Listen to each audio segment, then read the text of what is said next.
Em mecânica, quando a gente aplica uma força sobre um sistema, isso faz com que ele acelere, que ele aumente de velocidade.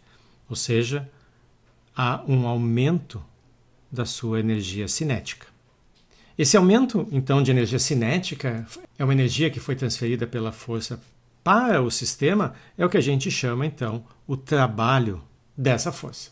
Da mesma forma, em termodinâmica, se pode transferir energia, por exemplo, quando a posição de uma das paredes, por exemplo, a tampa de um pistão, quando ela é movida, seja por uma força externa que empurre e diminua o volume do sistema, seja pela própria pressão interna do gás que levanta essa tampa. Então, quando existem variações no volume do sistema, existe energia sendo transferida por alguma força, seja interna ou externa, para o sistema. Essa não é a única maneira de realizar trabalho em termodinâmica, mas é a mais comum, é a que vai aparecer em praticamente todos os nossos exemplos aqui.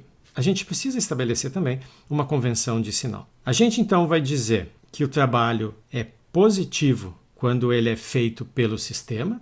Então, nesse caso, a energia do sistema diminui. Por outro lado, quando alguma força externa transfere energia para o sistema, então, nesse caso, a gente diz que o trabalho é negativo e a energia aumenta. Isso é uma convenção, não é a única. Existem livros que usam a convenção inversa.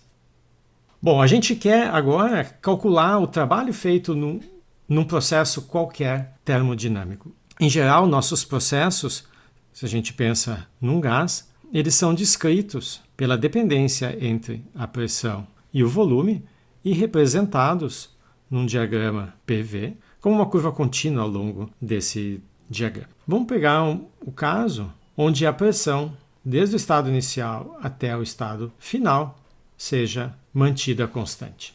Então, esse é um processo isobárico, um processo feito à pressão constante. Aqui o volume do sistema está aumentando, o gás está se expandindo, é o próprio gás que empurra a parede do sistema.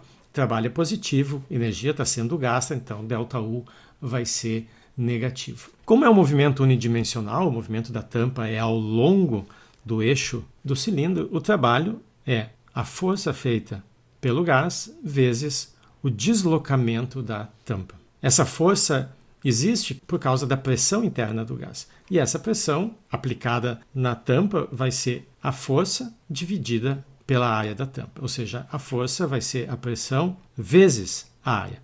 E o deslocamento é a posição final da tampa, a altura final, menos a sua altura inicial. A gente tem aqui a posição inicial, a posição final e a força feita pelo gás levanta essa tampa. Esse ΔH, quando a gente multiplica pela área, nos dá a variação de volume nesse processo. Então, o nosso trabalho é P vezes ΔV. Se a diferença entre o volume inicial e o volume final for pequeno, a diferença aqui das alturas também for pequena, a gente pode substituir esse ΔV por um dV.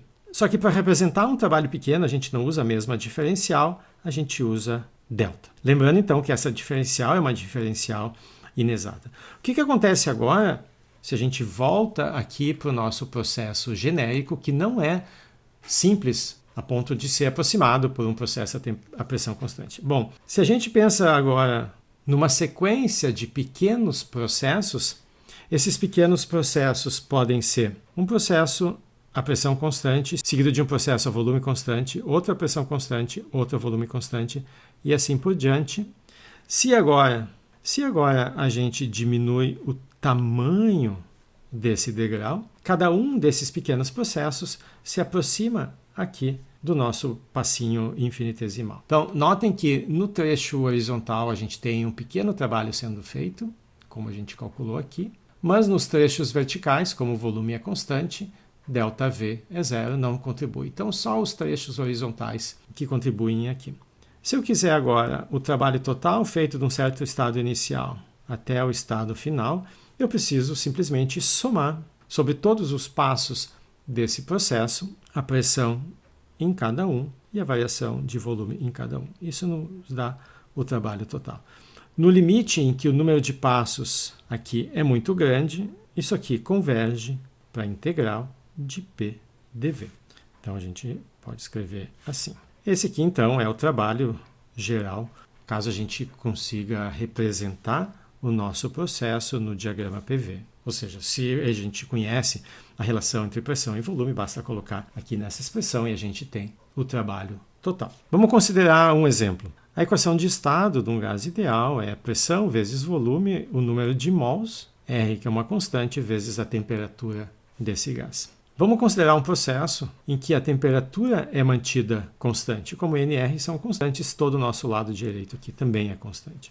Esse processo ele tem uma cara assim, e a minha função P de V é essa constante nRT dividido por V. Se eu quiser agora o trabalho feito por esse processo desde um estado inicial com volume VI até um estado cujo volume final é VF, eu preciso colocar naquela nossa expressão integral desde o estado inicial até o estado final de P dV. E isso vai ser a pressão, então a gente pode substituir ali pela função nRT sobre V, dV, integrado desde o volume inicial até o volume final. Todo esse termo aqui é constante, pode sair da integral, então eu fico nRT sobre V, integral de dV sobre V, VI a VF.